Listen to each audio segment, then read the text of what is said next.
아니 뭐가 없어져요? 없어진 물품 자체가 대단히 독특한 물건이잖아요. 시험지가 유출됐다고? 경찰이 찾은 답은 내가 혼자 한 일이다. 전 범인이 아닙니다. 오락가락 하는 거야.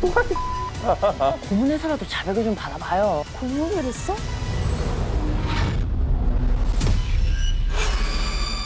1월 21일 오전 9시 20분 부천경찰서.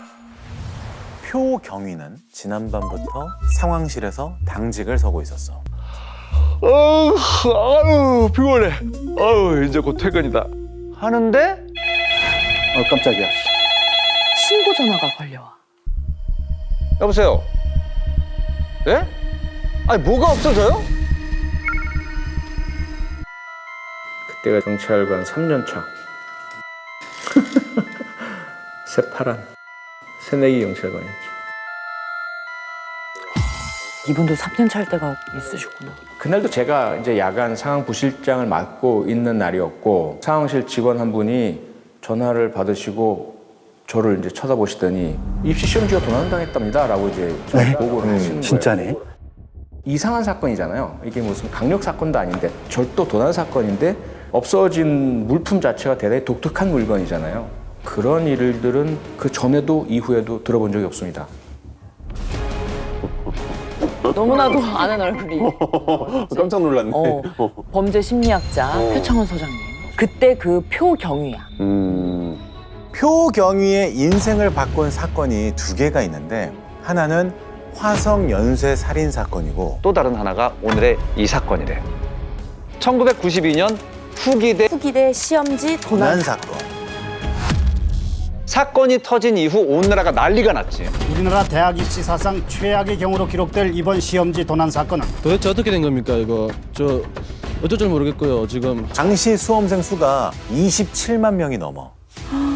대학가 주변에서는 혹시 못 들은 학생이 있을까 봐 확성기로 긴급 안내 방송을 했대.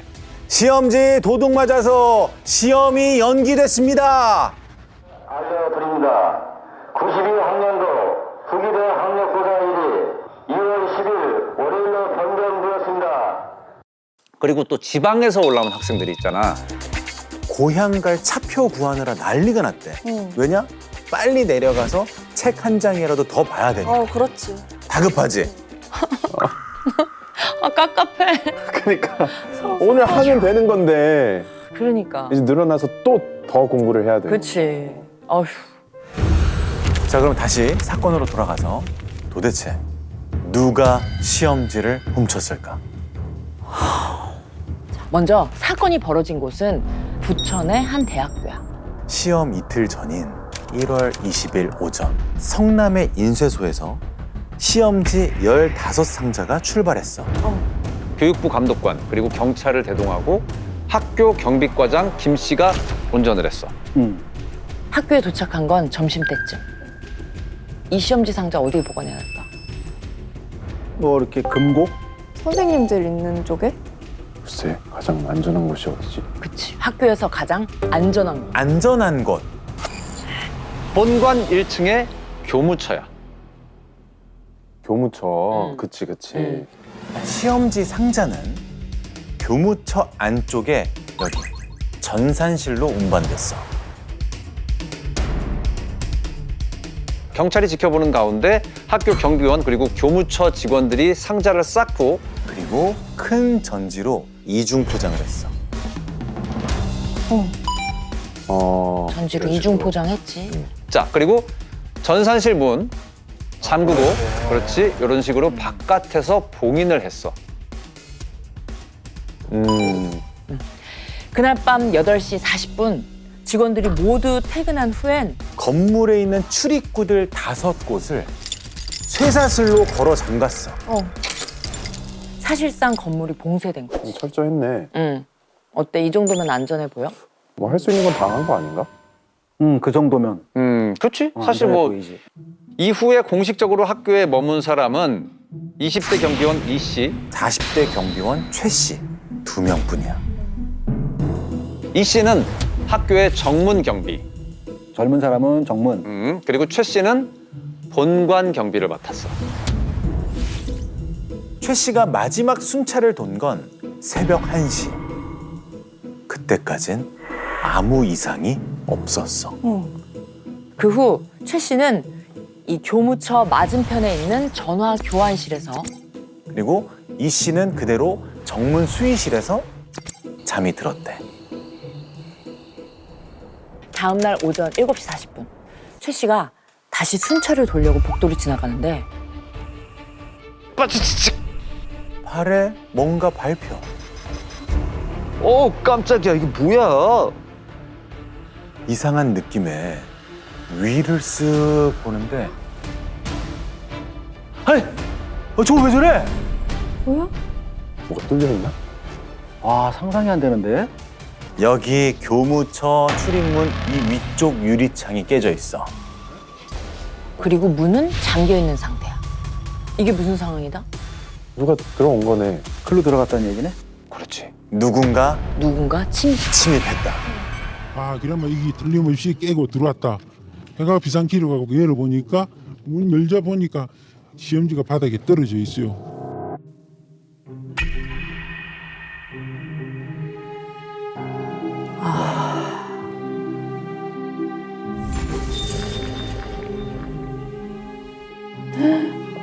뚫어서 가져갔네? 너무 허술한데?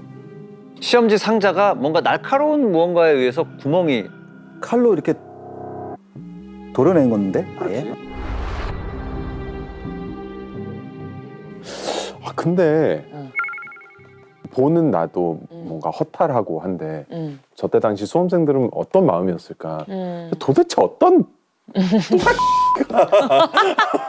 그러니까 어어. 훔쳐가냐고. 어어. 네가 경찰이라면 이제 어떻게 할래? 그땐 CCTV도 없어? CCTV 없어. 93년, 92년. 이게 너무 난항인데? 답도 없는데. 그 다음 방법이 뭐지?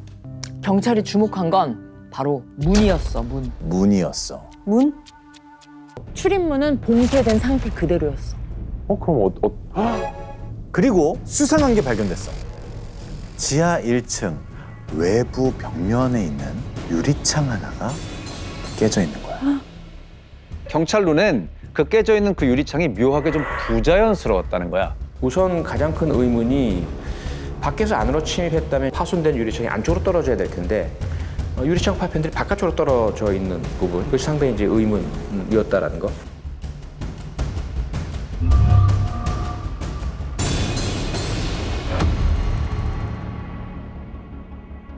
들어와 있었어? 혹시? 아닌가?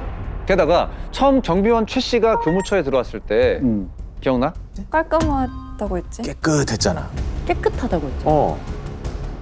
이거는 뭘 의미할까? 아, 여기에 있다는 걸 알았다? 그렇지. 시험지가 전산실에 있다는 걸 아는 놈이다. 다시 말해 범인은 학교 사정을 잘 아는 내부자일 가능성이 높다. 그럴 확률이 일단은 많아. 내부일 가능성이 확률이 되게 높아졌어. 그렇지. 경찰의 생각도 마찬가지였어. 이걸 토대로 의심스러운 사람을 추리기 시작했어. 그 결과 경찰이 당시에 찾은 답은 바로 이거였어.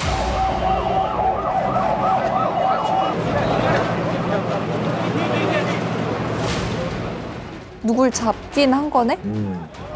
사건 현장의 최초 발견자 경비원 최 씨. 경찰은 사건 초기부터 이 최 씨를 제일 주목하고 있었어. 왜냐? 아무리 생각해도 이해되지 않는 점들이 있었거든. 최초에 한 서너 번 야간 순찰했다고 진술했거든요. 그렇다면 당연히 이 사건에 대한 어떤 이상한 낌새, 외부인의 침입 또는 도주, 또 유리창 깨지는 소리 이런 것들에 대해서 분명히 목격이나 들었거나 했을 텐데 아침 될 때까지 몰랐다는 것에 이제 아무래도 의심이 갈 수밖에 없죠. 전화 교환실에서 잤다는 건 거짓말이야. 실제로는 정문 수의실에서 밤 11시쯤 잠자리에 들었대. 저랑 같이 잠에 들었는데 이 아저씨가 언제 나가셨는지는 잘 모르겠어요. 제가 깼을 땐 이미 안 계셨거든요. 왜 자기한테 불리한 거짓말을 했을까? 그냥 그 정문에 있었다고 그러면 되는데. 그러게 왜 그랬지? 좀 이상하지? 수상한 점은 또 있어. 그날 아침 경찰이 도착하기 전에 최 씨가 학교 뒷산을 2번이나 올라갔다 내려오는 걸 목격한 사람이 있는 겁니다. 그 정신없는 와중에 뒷산엔 왜 올라갔을까? 그리고 결정적인 제보가 또 하나 들어와. 최 씨의 직속 상관인 경비 과장이 한 얘기야. 최 씨가 아는 고3 학생을 돕는다고 직접 원서까지 내주던데 뭔가 좀 수상해요. 어? 최 씨가 다니던 교회 신도 중에 홍량이라는 학생이 있었어. 뭐 일가 친척도 아닌데 이 최 씨가 직접 홍량의 원서를 접수를 시켰다는 거야. 이 학교에? 이 학교에. 경찰이 최 씨를 추궁을 했지. 홍량 가족과는 무슨 사이입니까? 거짓말은 왜 했어요? 네. 그게... 최 씨는 우물쭈물하면서 아무 대답도 못했어. 결국 경찰의 집중 신문에 범행 일체를 자백했어. 시험지가 도착한 그날 한참을 고민했대. 그러다 결심을 했어. 시험지를 훔치기로. 최 씨는 기자들 앞에서 시험지를 훔친 이유를 순순히 털어놨어. 홍양 아버지가 부도를 내고 어머니가 파출부 생활을 하는 등 집안 형편이 무척 어려웠어요. 우리 학교에 장학생으로 입학할 수 있도록 인간적으로 도와주고 싶었습니다. 후기대 입시가 모두 연기됐다는 이야기를 듣고 양심의 가책을 느꼈습니다. 제 잘못 때문에 학생과 학부모에게 큰 피해를 끼쳐 죄송한 마음뿐입니다. 자, 범행 동기도 나왔고 자백도 받았어. 이제 경찰이 해야 될 일은? 증거? 증거를 찾아야지. 그게 뭐다? 훔쳐간 시험지. 시험지는 어디 있습니까? 저 칼이랑 시험지를 신문에 싸서 제가 불에 태웠습니다. 무슨 말이야? 홍량 주려고 애써 훔친 시험지를 범행 2시간 만에 태워서 버렸대. 그럴 거 뭐하러 훔쳐? 그래서 내가 이제 태운 쟤하고 그 시험지 그 잉크하고 대조하면 일치가 된다는 것을 확인해야 되니까 어디 장소냐? 신문지를 깔아놓고 태워버린 후 재료를 모아 수의실 앞 쓰레기통에 버렸다 함. 근데 그 버렸다는 쓰레기통을 확인해 봤더니 흔적이 전혀 없어. 아무것도 없어. 경찰은 미치고 환장할 노릇인데 최 씨 진술은 계속 오락가락 흠설수설. 심지어 범행 방식이나 동기도 계속 말을 바꿔. 급기야 전 범인이 아닙니다. 뭐야 그게? 시험지 안 훔쳤습니다. 자백을 뒤집었어. 아 이거 재밌네. 자, 거기에다가 이 경찰 조사가 한창일 때 최 씨가 정말 인상적인 질문을 한 적이 있어. 박용문 형사는 30년이 지난 지금도 그 질문이 잊혀지지가 않는데. 그 계장이 시험지 한 장에 얼마냐고 물어봐서 얼마길래 온 나라가 이렇게 난리예요? 가격? 가격. 내가 답을 못 줬어요. 나중에 알아보고 알려주겠다 했어요. 박 형사는 최 씨가 이렇게 생각하는 것 같았대. 기껏 종이 몇 장이 뭐 그렇게 대단한 거라고. 자기는 이게 그 별 이렇게까지 큰 일이 될 줄 몰랐던 것을 표현한 거 아닐까? 경찰은 다시 처음으로 돌아가서 최 씨한테 물었어. 아니, 그럼 왜 본관에서 졌다고 거짓말을 했어요? 한참을 망설이던 최 씨가 갑자기 묘한 행동을 해. 뭔데? 자꾸 이러는 거야. 뭐야? 누가 그렇게 하라고 그랬다? 그때 경비까지 넣고 와가 있었거든요. 저쪽에서 그냥 참고인 경비 업무에 대해서만 조사하고 있었거든요. 최 씨가 몰래 옆에 있던 경비 과장 김 씨를 가리킨 거야. 김 과장, 기억나지? 사건 전날 시험지 차량을 운전했던 직원이야. 무엇보다 경찰한테 홍량 얘기를 제보했던 사람이야. 경찰이 내사를 시작했어. 근데 김 과장 집 위치가 좀 특이해. 학교 정문의 바로 옆에 있는 총장 공관에 살고 있어. 총장 공간에? 왜냐면 총장이 서울로 이사를 가면서 거기에서 살라고 특혜를 준 거야. 범행 시각에 굉장히 가까운 곳에 있었다는 얘기지. 그리고 몰랐던 사실이 또 드러났어. 경비 책임자다 보니까 마스터키를 가지고 있었어. 근데 사건 다음 날 다른 직원한테 넘겨주면서 이렇게 말했대. 그 나한테 마스터키 있었다는 거 경찰에 굳이 말하지 마. 내가 괜히 그 쓸데없는 의심 받을까 봐 그래. 지금 나온 얘기로는 경비과장의 소행이네. 아까 말한 그 최 씨는 그냥 단순하게 윗사람이 시키니까 어쩔 수 없이 해야 되는 거고. 그렇게 일주일이 흐른 1월 27일 밤. 그날 김 과장은 유난히 심란한 표정이었대. 조사받는 내내 박 형사를 물끄러미 쳐다보다가 한숨을 쉬면서 고개를 푹 떨구더라는 거야. 전혀 입을 열 생각은 없어 보이고 너무 긴장한 것 같아서 알았다. 오늘은 일단 여기까지. 그리고 내일 다시 보자면서 귀가를 시켰어. 귀가. 귀가를 시켰어. 그런데 다음 날 너무 충격적인 일이 벌어졌어. 오늘 이 학교 경비과장 씨가 스스로 목숨을 끊었습니다. 오 마이 갓. 학교 총장 공관 1층 보일러실에서 숨진 채 발견됐습니다. 이게 시험지 몇 장에서 시작된 사건이 누군가의 죽음으로까지 이어지다 보니까 경찰들도 엄청난 충격을 받았대. 왜 이런 선택을 했을까? 그건 또 이 사람도 또 위에 누가 있다는 얘기네. 자기가 안고 가려는 건가? 비밀을 감추려고? 갑작스런 죽음을 두고 여러 추측이 나왔어. 최 씨를 제보한 것도 미안하고 자신도 의심받으니 괴로워서 그랬을 거다. 또 누군가는 분명 이 사건에 대해서 아는 것이 있다. 하지만 진실은 끝내 밝힐 수 없게 됐어. 한 사람은 사망하고 또 한 사람은 진범이냐 아니냐로 여전히 스포트라이트에 서 있을 때 1992년 2월 10일 그날이 왔어. 무슨 날? 연기됐던 후기대 시험일.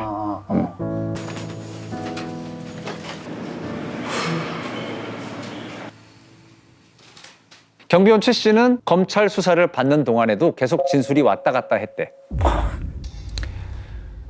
내가 혼자 한 일이다. 숨진 김 과장이 시켜서 한 일이다. 아니다. 난 아무것도 모른다. 어떻게든 사건의 전말을 밝히려고 애썼지만 끝내 별다른 증거를 찾아내지 못했어. 최 씨는 그렇게 풀려났어. 그렇게 92년 대입 시험지 도난 사건은 지금까지도 미제로 남아있어. 이번에 이 사건을 취재하면서 많은 생각을 하게 만든 말이 있어. 수사가 한창일 때 기자가 형사한테 이런 말을 했대. 아니 그 형사님 고문을 해서라도 좀 자백을 받아봐요. 그래야 우리도 보도를 할 거 아니에요. 그거는 고문을 하라고? 그걸 요구했다고?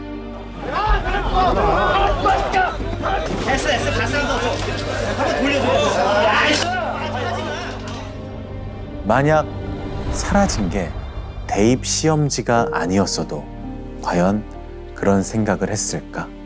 근데 대입 시험지니까 더 그렇게 답답했던 것 같은데. 씁쓸하네 정말. 이게 이해가 된다는 게 너무 씁쓸한 것 같아. 대입 시험지잖아. 정말 대단한 거잖아. 라고 그렇게 여겨지는 게 너무. 경비원 최 씨가 했던 말이 떠오르지 않아? 형사님, 시험지 한 장 가격이 얼마나 해요?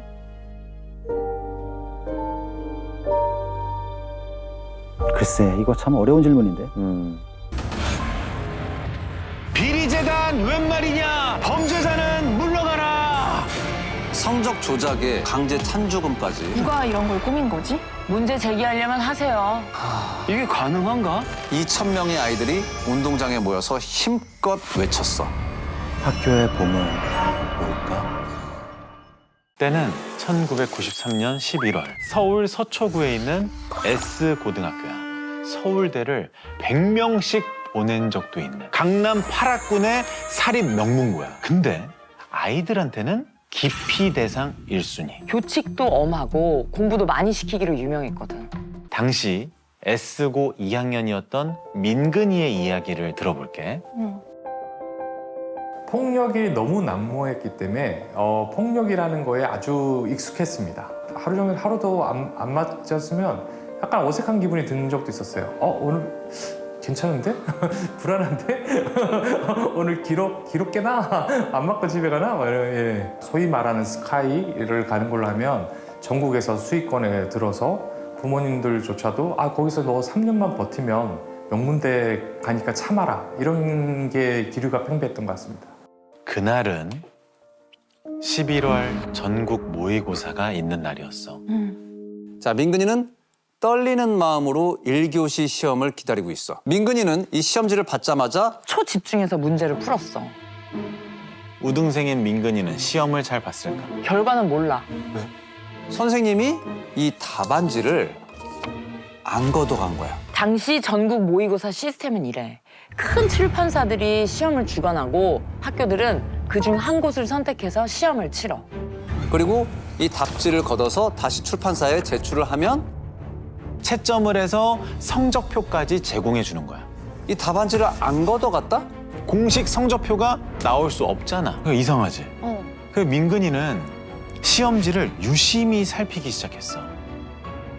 그리고 더 이상한 걸 발견해. 7월이라고 써 있구나. 아까 11월이라 그랬잖아. 그래. 여긴 7월이라 돼 있잖아. 7월이라 돼 있어. 이미 기출 문제로도 나온 몇 개월 전 시험지였던 거야. 분명 학생들은 인당 1,500원의 모의고사비를 냈거든. 그래서 민근이는 모의고사 주관사에 전화를 걸었어. 저 여기 서초 S고인데요. 혹시 이번에 저희 학교 모의고사를 주관하신 게 맞나요? 7월이라고 쓰인 시험지를 받았는데요. 그러니까 그쪽에서 하시는 말씀이 여분이 남았고 고등학교들의 학업을 돕는 차원에서 무료로 배포했다. 라고 하시더라고요. 당시 S고 2학년은 한 학급당 50명씩 총 20반이야. 한 학년 다 해도 150만 원이야. 150만 원이야. 그런데도 아이들은 이건 돈 때문이라고 확신을 했어. 전에도 이런 비슷한 일이 자주 있었거든. 주변 학교는 5,000원, 10,000원씩 걷는 보충 수업비를 이 학교는 15,000원, 25,000원까지 거의 2~3배를 걷었어. 이런 게 있었고 또 보충 수업 교재비도 원가보다 1~2만 원씩 비싸. 자, 야간 자율학습 알지? 야자. 근데 늦게까지 공부하는 애들한테 전기세 내라는 학교는 전 세계에 우리 학교밖에 없겠지? 전기세 명목으로 매달 3,000원씩 걷었어, 학생들한테. 선배들 졸업 선물 비용으로 2만 원씩. 그리고 스승의 날 선물 산다고 또 10,000원씩. 툭하면 학생들한테 돈을 걷었대. 근데 정작 졸업생과 선생님들은 받은 게 없어. 모의고사가 있고 며칠 후야. 이른 새벽에 3명의 아이들이 등교를 해. 정문을 통과한 아이들이 한 곳에 모였어. 야, 그거 잘 챙겨왔지? 당연하지. 이 전단지야. 교장, 당신이 뭐가 대단하다고 선생님들의 뺨을 때리고 욕설을 퍼붓는가? 공짜로 나눠줄 시험지를 1,500원씩이나 받아먹고 시험 친 이유가 뭐냐? 당신 같은 인간도 교육자 소리를 들을 수 있는가? 아이들은 학교의 모든 부조리 뒤에 교장 선생님이 있다고 생각했어. 그동안 보고 들은 것들이 많았거든. 출근 시간에 교장이 교문 앞에 서 있습니다. 그러면 저 같은 경우에는 인격적 모독을 많이 당한 것 같아요. 쇼핑백에다가 이제 도시락을 사가지고 다닌 적도 있는데 세컨드 집에서 오는 게 아니냐. 그때마다 심한 인간적인 모욕을 느꼈어요. 야, 어떤 선생님 교장한테 대들다가 조인트 까였대. 야, 어떤 선생님은 담배 피우다 걸려서 깃방망이 맞았다던데? 그 내용이 고스란히 이 유인물에 담긴 거야. 3명의 아이들은 학교 여기저기에 유인물을 뿌리고 다녔어. 등굣길에 유인물을 본 학생들이 삼삼오오 수근거리면서 얘기하기 시작해. 바로 그때야. 누구야? 내가 어떤 놈들인지 하여튼 찾기만 해봐. 내가 가만히 안 둬. 교장이 봤구나. 아니, 교련 선생님. 군용 점퍼를 입은 교련 선생님이 지휘봉을 눈앞에 갖다 대면서 말해. 누가 했는지 불어. 말하면 넌 빼줄게. 야, 말 안 하면 네가 범인이야. 겁에 질린 아이들 입에서 진술들이 막 나와. 일단 유인물을 돌린 3명, 그리고 그중 1명의 짝이라는 이유로 끌려간 한 아이까지. 4명의 아이들이 퇴학당했어. 이 사건으로 억울한 일을 당한 건 아이들만이 아니었어. 취조를 하던 선생님들은 주동자에게 이런 질문도 했어. 이거 니들끼리 생각한 거 아니지? 누가 시킨 거지?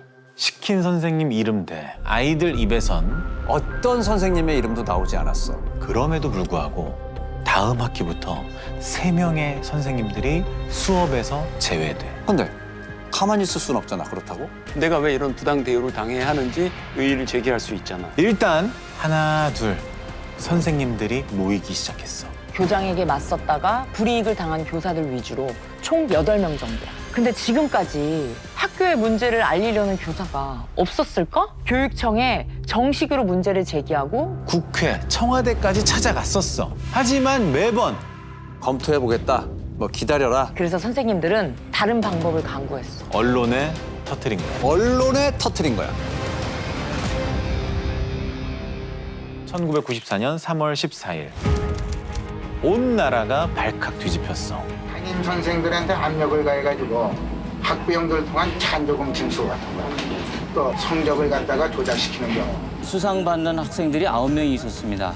그 9명 학생들에게 100만 원씩 요구를 해서 교장 선생님한테 그걸 갖다 줄 것을 요구했었습니다. 가르치는 거 너희는 보고 싶지 않은데 오늘 아침 조회에서도 아이들한테 아직 안 나가셨고요. 교사로서 무슨 말을 해줄 수가 있습니까? 강남 최고의 명문고에서 일어난 사학 비리 사건이야. 대통령까지 나서서 특별 수사 지시를 내렸어. 조사가 시작되니까 꼬리에 꼬리를 물고 각종 혐의들이 튀어나와. 먼저 A 교장.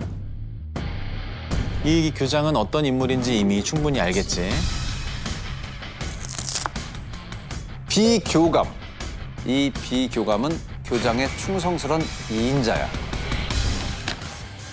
C 이사는 일종의 협력 관계라고 보면 돼. 육군 대령 출신으로 안기부를 거쳐서 83년부터 이 학교 재단의 상근 이사를 맡게 돼.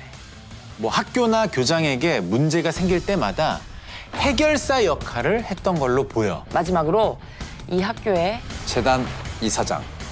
아내야? 뭐 가족끼리 다 헤쳐먹은 거네? 그렇게 서서히 학교를 자신만의 왕국으로 만든 거야. 하루는 한 교사가 영어 시험을 채점하고 있었어. 갑자기 주임 교사가 오더니 슬쩍 이걸 주고 가. 박땡땡 잘 좀 봐주세요. 점수 좋게 주라는 거지. 뭔가 거역하기에도 되게 어려웠을 것 같아.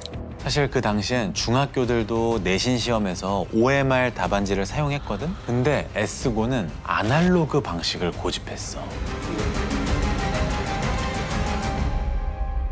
채점을 해요. 정답. 5번이 틀렸네. 자, 5번도 맞았네. 그리고 정답 처리가 되는 거야.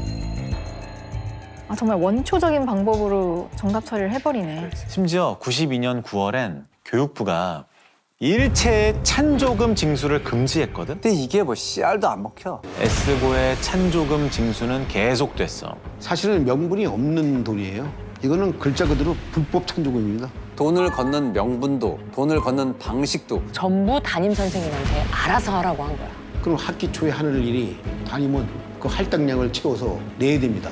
이게 교사로서 정말 부끄러운 짓이죠. 92년부터는 학급당 500만 원까지 올라가. 이렇게 6년간 걷어들인 찬조금만 무려 15억 원. 15억이었어. 당시 강남 아파트 서너 채를 사고도 남는 돈이었어. 그럼 이 교장은 15억 원을 가지고 뭘 하는 거야? S고는 한때 명문대를 가장 많이 보내는 학교인 동시에 강남에서 가장 시설이 후진 학교로 유명했어. 자, 그럼 대체 그 많은 돈은 어디에 썼을까? 자, 검찰 수사관들은 A 교장의 집으로 향했어.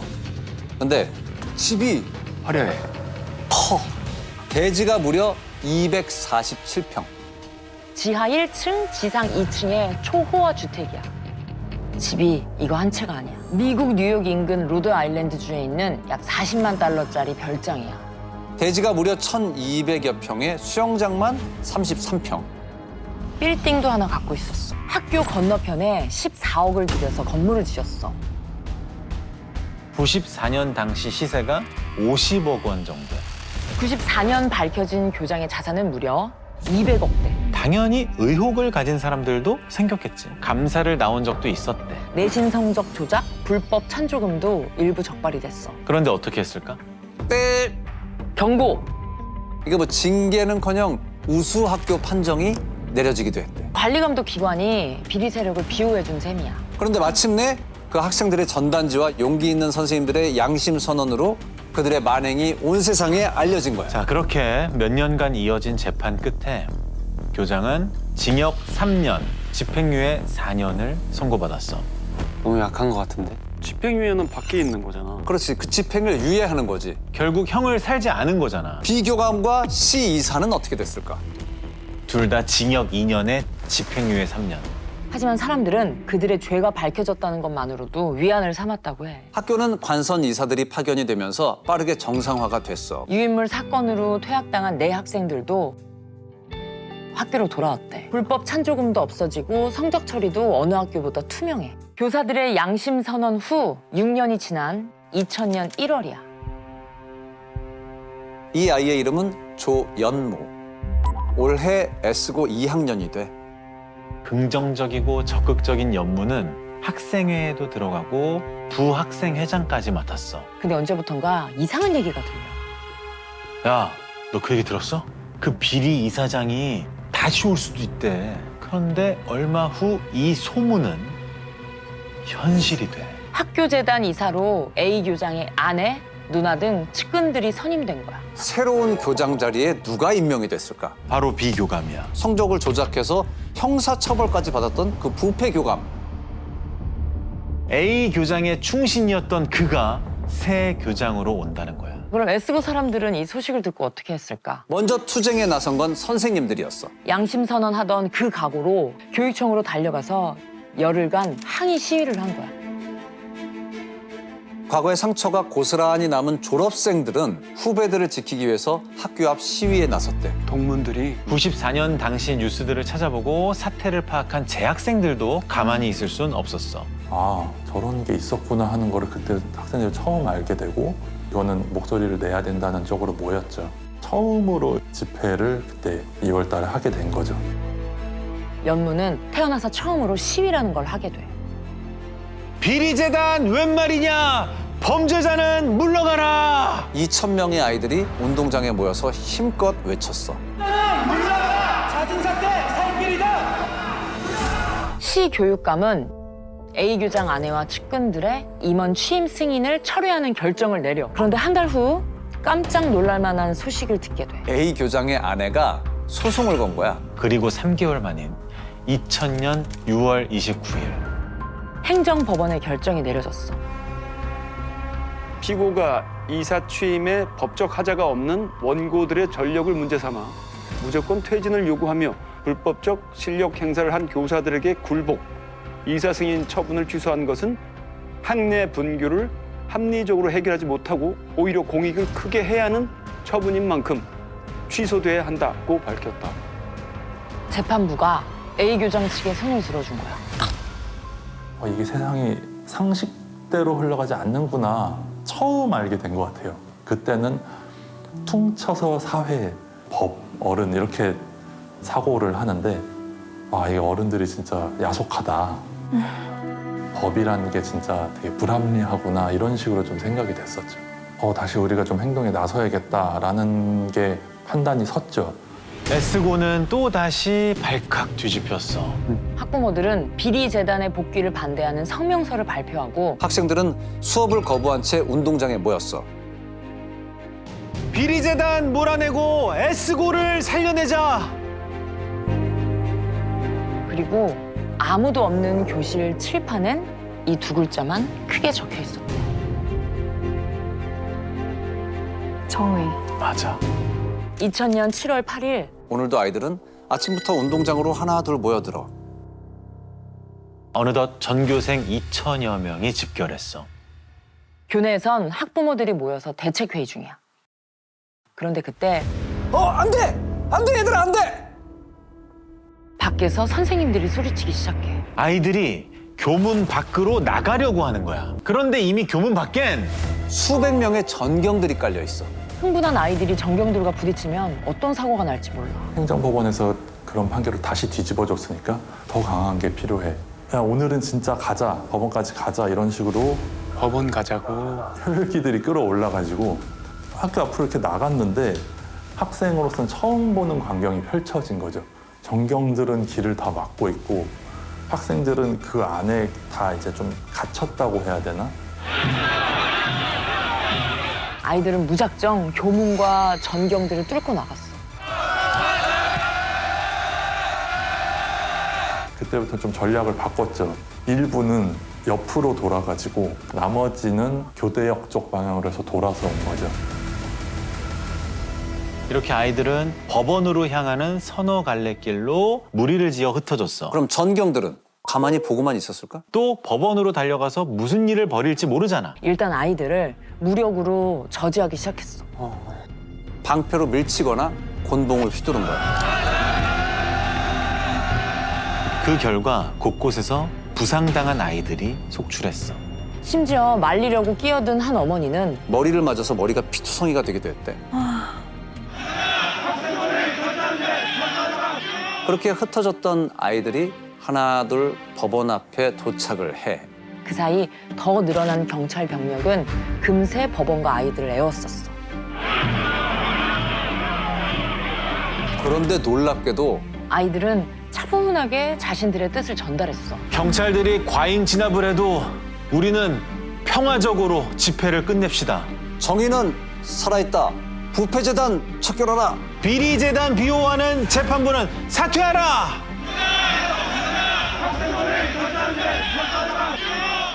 그리고는 음료수병 하나까지 싹 챙겨 들고 조용히 자진해산했어.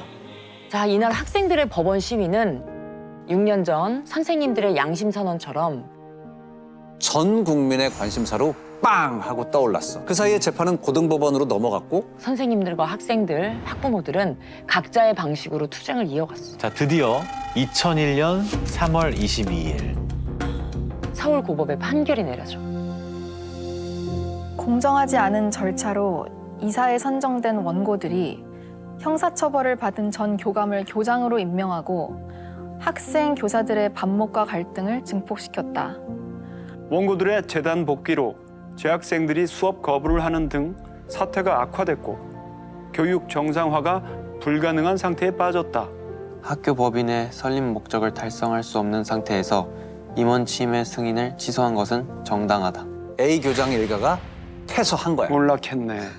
학생들의 움직임이 없었으면은 과연 이런 결과를 도출해낼 수 있을까? 최초 결정은 건 학생들이에요. 학생들의 움직임. 그동안 법하고 어른들에 대해서 불신이 있었는데 일단 오늘 하루는 그런 걸 조금 버리고 어른들한테 조금 감사함을 가질 수 있을 것 같다고 좀 말을 했었어요. 처음으로 이겼다는 기분이 들었어요. 그 소식이 학교에 쫙 전달이 되니까 월드컵 때 골 넣으면은 다 같이 막 하는 것처럼 진짜 전교생이 와 하면서 이렇게 막 박수치고 수업이 중단되고 막 이랬던 기억이 있어요. 다음해 11월 상고심에서도 대법원은 고등법원의 판결을 확정해. S고 사태는 94년 3월 14일 이후에 8년 8개월 만에야 이 대단원의 막을 내리게 됐어. 그 후 S고는 7명의 관선 이사들과 함께 새롭게 출발했어. 모두 다 학부모, 동문회, 교사, 교육단체, 교육청의 추천을 받은 사람들이야. 사태가 수습되는 데는 짧지 않은 시간이 필요했어. 하지만 끝내 아픔을 딛고 황골탈퇴한 S고는 새로이 강남의 명문고로 자리매김해. 내가 만약에 저 입장이었다면 저 친구들처럼 용기를 낼 수 있었을까? 정의는 승리한다라고 하잖아. 그 말을 어떻게 보면 되게 쉽게 내뱉어 왔던 것 같은데 이 스토리를 들으니까 정의는 끝끝내 승리한다라고 그 단어를 앞에 붙여주고 싶어. 화재 출동, 화재 출동. 대한민국 전체를 뒤흔들었어. 한 번 번진 불은 쉽게 사그라들지라. 그런데 이상해. 설마 계속 연기가 나고 있... 불이 계속 커지고 있어. 나는 물을 방수를 했는데도 불구하고 이상하다. 불씨들이 어딘가 거기 있다는 건데. 이해할 수가 없어. 왜 하필? 왜? 결국 붕괴되기 시작했어. 대한민국 수백 년의 역사가 한순간에 무너진 사건이야.